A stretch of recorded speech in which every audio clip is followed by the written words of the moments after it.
Es para mí un honor darle la bienvenida en nuestro programa de hoy al geólogo dominicano Osiris de León. Osiris, gracias por corresponder con nuestra invitación. Gracias, Orlando, por la cortesía de invitarme a compartir esta sección contigo y gracias a todo el país por permitirnos a ti y a mí entrar a sus hogares. Muchas gracias. ¿Cuál es la situación que se da siempre que cae mucha lluvia en nuestro país?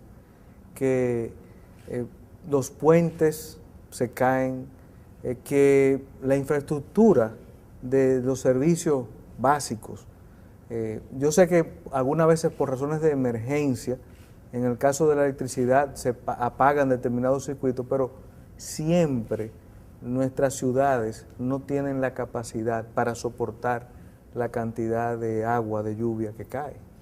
Fíjate, lo que pasa en este caso, Orlando, es que nosotros, aunque somos un país tropical, insular, de alta pluviometría, donde nos caen hasta 3.000 milímetros de lluvia por año en la región central, específicamente en la franja comprendida entre Villa Altagracia, Bonao y La Vega, vivimos construyendo obras como si estuviéramos en un territorio desértico, donde nunca lloviera. Nuestros puentes no están ni pensados, ni diseñados, ni construidos para eventos meteorológicos extremos. Fíjate que cuando pasó el huracán David, en agosto de 1979, e inmediatamente vino detrás la tormenta Frederick, los puentes fallaron. 50 puentes en el territorio nacional fallaron, incluyendo los puentes en la autopista Duarte.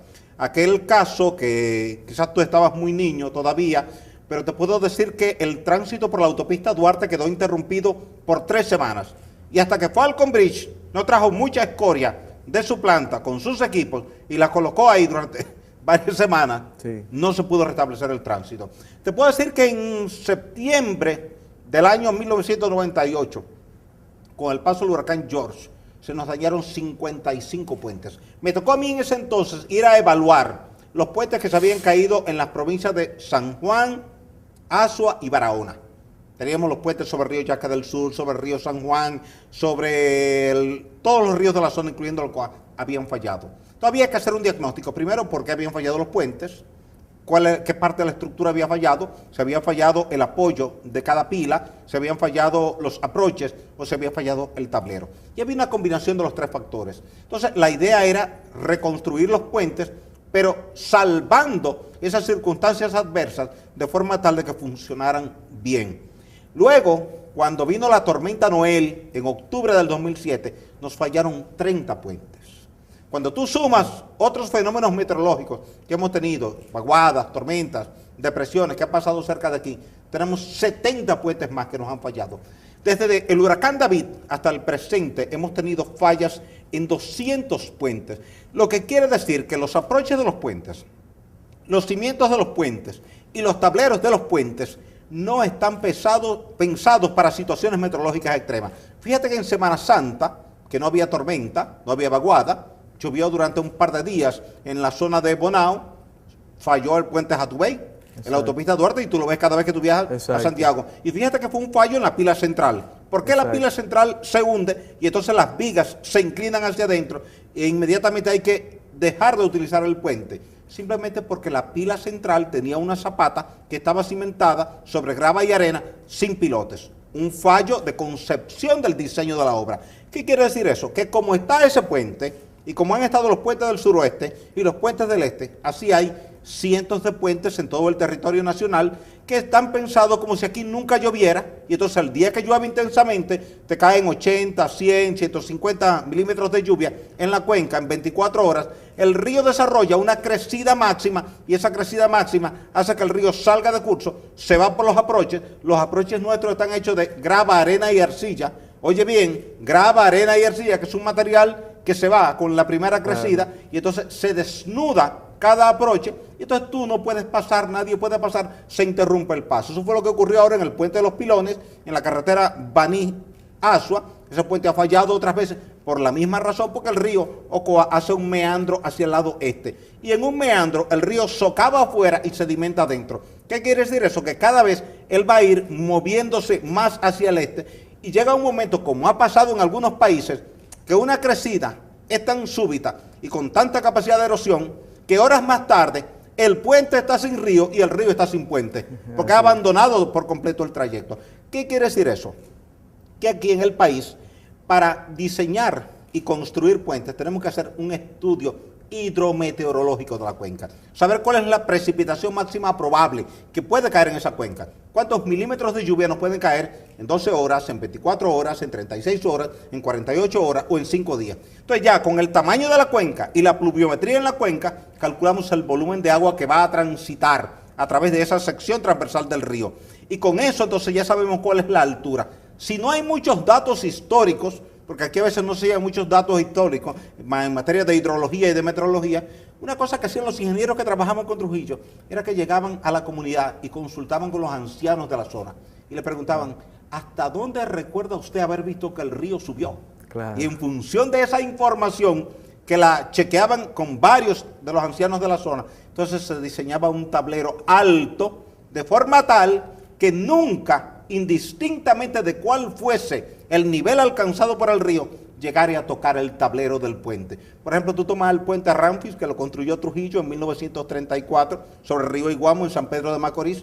Cada vez que tú vas a San Pedro y te quieres ir por la carretera Mella, tú pasas un puentecito bonito, estrecho, metálico, pero está ahí. Ahora observa el puente. El puente pudo haber sido corto, sin embargo es ancho. ¿Por qué? Porque ellos, en lugar de cimentar las pilas en la grava y arena del río, se fueron a los bordes donde está la roca caliza coralina de buena calidad, y cuando tú pones los cimientos del puente dentro de la roca caliza, no hay forma de que se socave la pila de eso. Y los estribos están arriba, empotrados en la terraza de roca caliza, entonces no hay manera de que el puente falle. Así debemos nosotros comenzar a trabajar con los puentes. Yo te iba a preguntar justamente que si sorprende o extraña que los puentes que más resisten en nuestro país son los construidos en la era de Trujillo. Entonces, ¿a qué se debe esa situación? ¿Eran puentes, como tú bien has señalado, que se tomaban todas las previsiones frente a posibles y eventuales huracanes o crecida de los ríos? Se debían a dos razones básicas. La primera es que para tú construir un puente en la era de Trujillo, tú tenías que ser muy buen ingeniero. No cualquier ingeniero tenía en sus manos la tarea de diseñar y construir un puente. Y en segundo lugar, porque el régimen, al ser dictatorial, no admitía equivocaciones. Y como el ingeniero sabía, además de ser buen profesional, que el régimen no admitía equivocaciones, él se cuidaba de cubrir todas las variables y pensaba en lo peor de lo peor que pudiese ocurrir en términos meteorológicos. Entonces él decía, bueno, vamos a asumir que se repite el diluvio de Noé y que este río trae 100.000 metros cúbicos por segundo y no 30 metros cúbicos como trae ahora. ¿Hasta dónde va a subir el agua? ¿Cuál es la capacidad de socavación?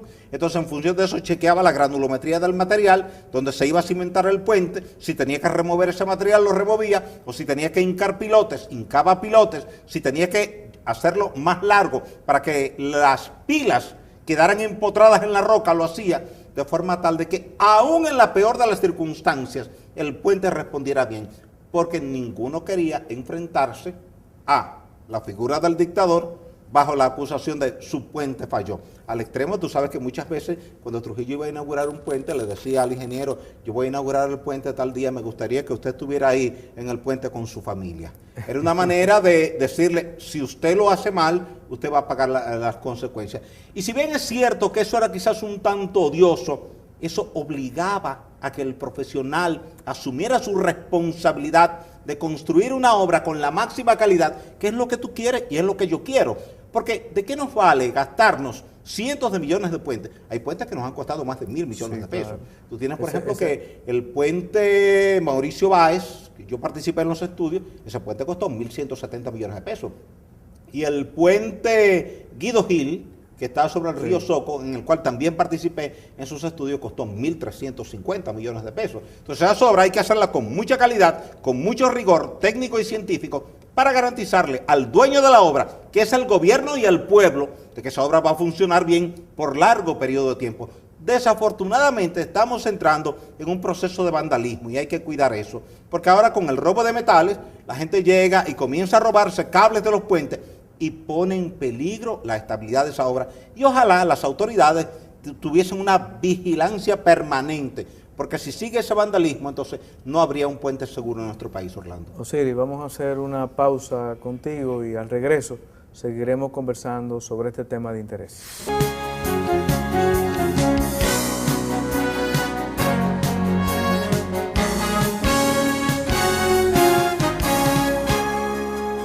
Estamos conversando con el geólogo dominicano Osiris de León.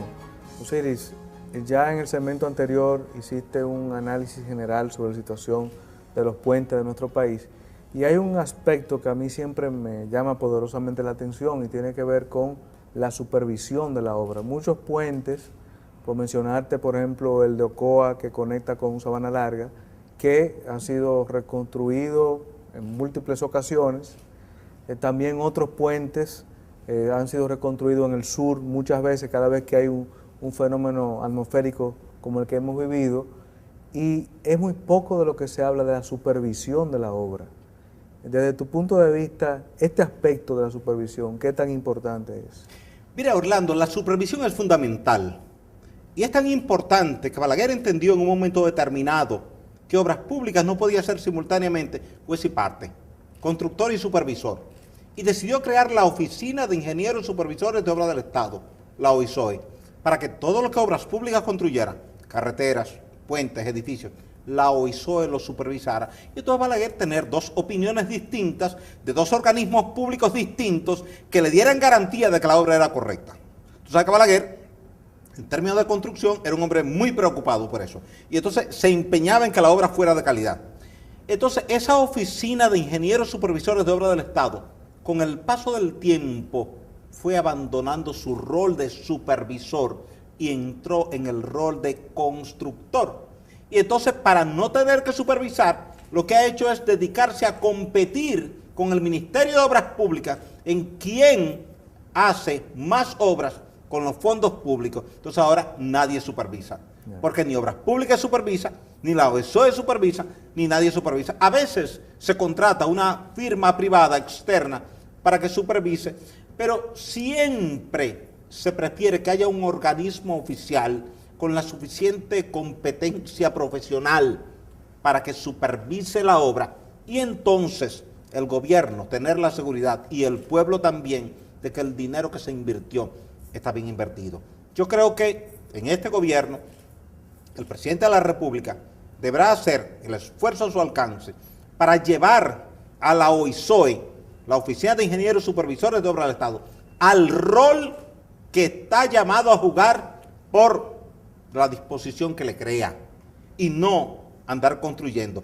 Así como ahora Obras Públicas está retomando la construcción de escuelas, que irregularmente lo había tomado el Ministerio de Educación y que no era función del Ministerio de Educación, que así el gobierno obliga a la OISOE a limitarse exclusivamente a supervisar las obras públicas para darle garantía al gobierno, a ti, a mí, a toda la sociedad, de que la obra se está construyendo con estándares.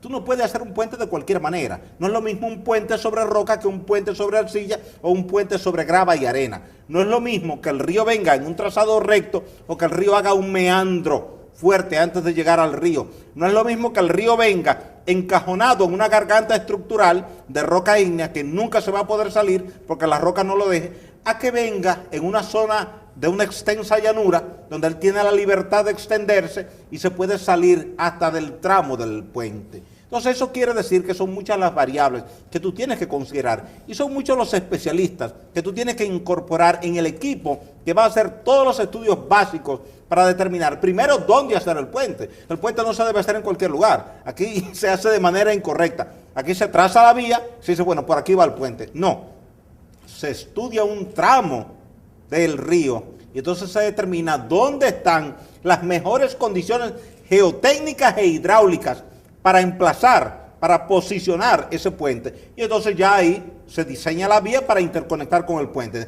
Quiere decir que primero debe ubicarse el puente y después la vía. Aquí se hace al revés. Se traza la vía y por donde va la vía, bueno, ahí ponemos el puente, aunque el puente se alargue 100, 200, 300 metros más, o aunque el lugar para el cimiento sea un lodazal que no tenga capacidad de carga, entonces tú tienes que gastar un dineral en pilotes para el puente. Entonces son muchas las cosas que aquí hay que cambiar en materia de puente y quien puede ayudar en eso es la supervisión. Si hay una buena supervisión para las cosas, cuando llega y se va a vaciar una losa para una zapata, dicen no, ahí hay una arcilla orgánica, eso hay que removerlo antes de vaciar. O decir no, no me pongas ese aproche de arena, grava y arcilla. Yo quiero ahí un aproche que sea bloques de roca ígnea de al menos 2 metros cúbicos cada uno, para que cada bloque de eso esté pesando cerca de 5 o 6 toneladas métricas. Entonces ya un bloque que pesa 5 o 6 toneladas métricas no es cualquier crecida del río que se lo va a llevar. Igual el tablero.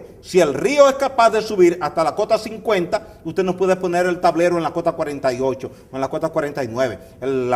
El tablero debe estar en la cota 53, 54, 55, donde usted sepa que nunca el río se va a llevar el tablero. Por ejemplo, tú tomas el puente sobre el río Chabón, el que comunica a Higüey con La Romana. Sí. Durante el paso de la tormenta Jean, en septiembre del año 2004, el río se llevó el tablero del puente. Entonces, cuando se fue a hacer el puente nuevo para la autopista del Coral, nos consultaron al respecto porque estábamos haciendo estudios para el proyecto y dijimos, el puente tenemos que subirlo porque es un error tú cortar la terraza para bajar. Fíjate que ahí hay un corte extraordinario en la roca, histórico, que a la gente le llama la atención y toma fotografías. Pero ese es un error de concepción del puente. Si tú no debes cortar la terraza para bajar al río, no, tú tienes que subir las pilas para garantizar de que cualquier crecida pueda transitar libremente por debajo del puente sin tocarte el tablero y sin dañarte los aproches. Ahí tú no tendrías problema con los aproches porque tú tienes roca caliza en ambas márgenes, entonces tú llevas los estribos del puente hasta la roca y de esa manera tú sabes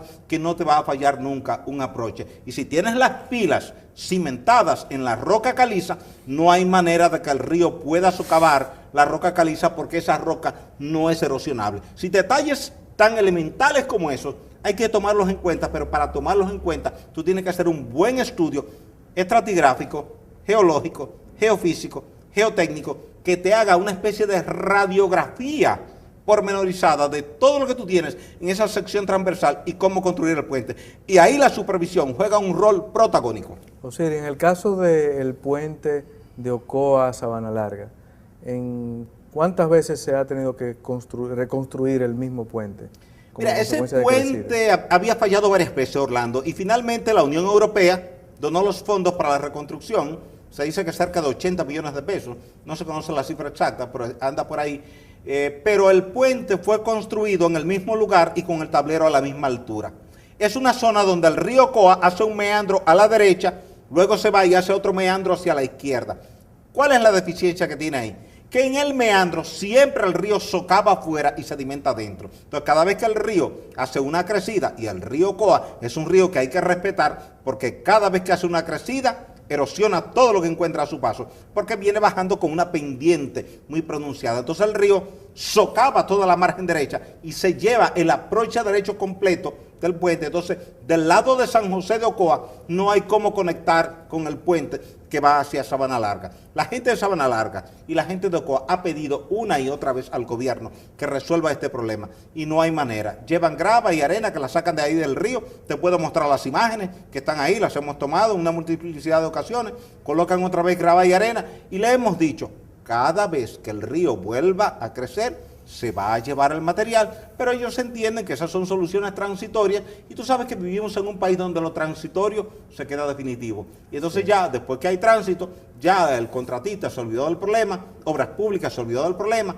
el gobierno se olvidó del problema y solamente se acuerda de nuevo del problema cuando vuelve otra vaguada u otra tormenta, el río crece, socava, se lleva los aproches y ya no hay conexión y la comunidad clama para que les reparen de nuevo el puente. Entonces ese puente de Sabana Larga que comunica Ocoa con Sabana Larga ha sido un tormento y va a seguir siendo un tormento. Su tablero está muy bajito. Ese tablero hay que subirlo por lo menos 4 metros de altura y los estribos hay que extenderlos más. Y los aproches, en lugar de ser arena, grava y arcilla, debe ser bloques de roca, que precisamente es lo que más abunda en San José de Ocoa. Bloques de roca ígnea que tú los apilas, los traes ahí, los colocas bien, como si fuera un rompeolas en el muelle. Hay gente que a veces no entiende cuando uno habla de una escollera y piensa que es una estructura vaciada en hormigón. Una escollera es lo que tú tienes en el muelle de Jaina y lo que tú tienes en el muelle de Boca Chica, el puerto multimodal Caucedo, donde la ola rompe. Ahí, ese rompeola, eso es una escollera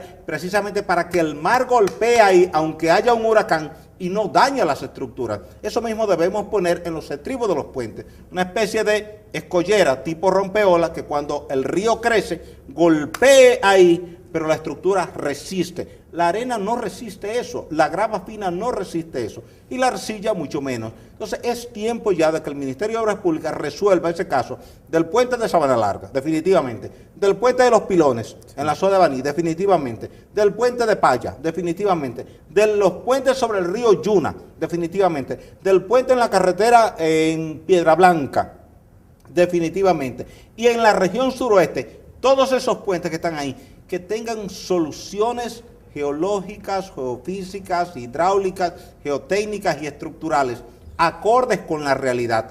No hay dos sitios exactamente iguales, por tanto, dos puentes no tienen por qué ser exactamente iguales. Es decir, cada puente tú tienes que diseñarlo en función de las características propias de ese lugar. Pero aquí se toma un diseño y se adapta en cualquier sitio. Bueno, tenemos unas vigas de 30 metros de largo, las llevamos y las ponemos donde quiera que necesitemos un puente. A veces se le quita a un puente que estaba en mal estado y se lleva a otro y entonces terminamos dañando el concepto ingenieril. Lo correcto es que antes de hacer el puente se estudie la cuenca, se estudie la sección del río, se estudien los caudales y entonces digan, bueno, el lugar que más nos conviene para el puente es este y lo vamos a hacer de esta manera. Las pilas van a estar de esta manera, las zapatas de esta manera, los aproches de esta manera y el tablero de esta manera, para que el puente pueda durar 50, 60, 70, 80, 100 años. Tú vas a Europa y te encuentras con puentes que son del periodo del Imperio Romano. Así ¿Y por qué es. funcionan bien? Porque fueron concebidos bajo un criterio ingenieril adecuado. Entonces, si aquí llueve mucho,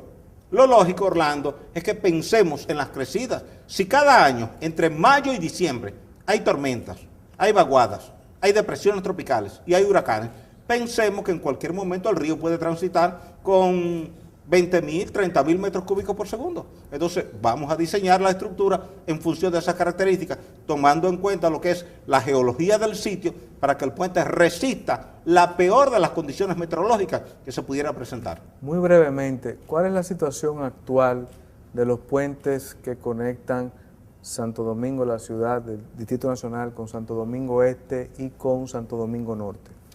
Bueno, te podría decir que los puentes que tenemos acá que conectan con Santo Domingo Este, tenemos el puente Duarte, el puente Bosch, el puente Mella 1, el puente Mella 2 y por allá tenemos el puente de la 17, que es el puente del Francisco Rosario Sánchez. El puente Duarte pues ha sido afectado por el vandalismo y eso hay que terminar de resolverlo y resolverlo bien. El puente Bosch está trabajando bien. El Bosch y el Duarte, aunque son vecinos y son parecidos, son puentes distintos. Sí. El puente Juan Bosch es un puente atirantado, parecido al puente Mauricio Báez en el río Iguamo en San Pedro de Macorís. En cambio, el puente Duarte es un puente colgante. Antes, cada vez que había que hacer un puente largo de más de 150 metros, se prefería un puente colgante. Ya hoy día se prefiere un puente atirantado. Ahora, esos puentes también. Los puentes que llamamos de la bicicleta, que son el Mella 1 y el Mella 2, yo participé en los estudios del Mella 2, son puentes que están en muy buen estado, están cimentados sobre roca caliza, de muy buena calidad, y esos puentes responden bien. Ahora, el puente de la 17, que es el puente Francisco del Rosario Sánchez, está en muy mal estado estructural y la comunidad está pidiendo desde hace muchos años que ese puente sea reconstruido para que pueda funcionar bien. Hacia Santo Domingo Norte, hacia Villamella, tenemos el puente Peinado. Es un puente viejo, pero ha funcionado bien y además en esa zona el río Isabela rara vez produce una crecida que pueda afectar los cimientos del puente. Osiris, yo quiero darte las gracias por haber estado con nosotros. Como siempre, tus opiniones siempre muy valiosas, muy responsables, y esperamos que los amigos televidentes puedan aquilatar, como estoy seguro que lo están aquilatando, tus opiniones sobre estos temas que tienen mucho que ver con nuestra propia seguridad y con el desarrollo de nuestro país. Así que muchas gracias por haber estado con nosotros. Gracias a ti, Orlando. Gracias a todo el país. Y a ustedes, amigos televidentes, será hasta la próxima entrega de Líderes.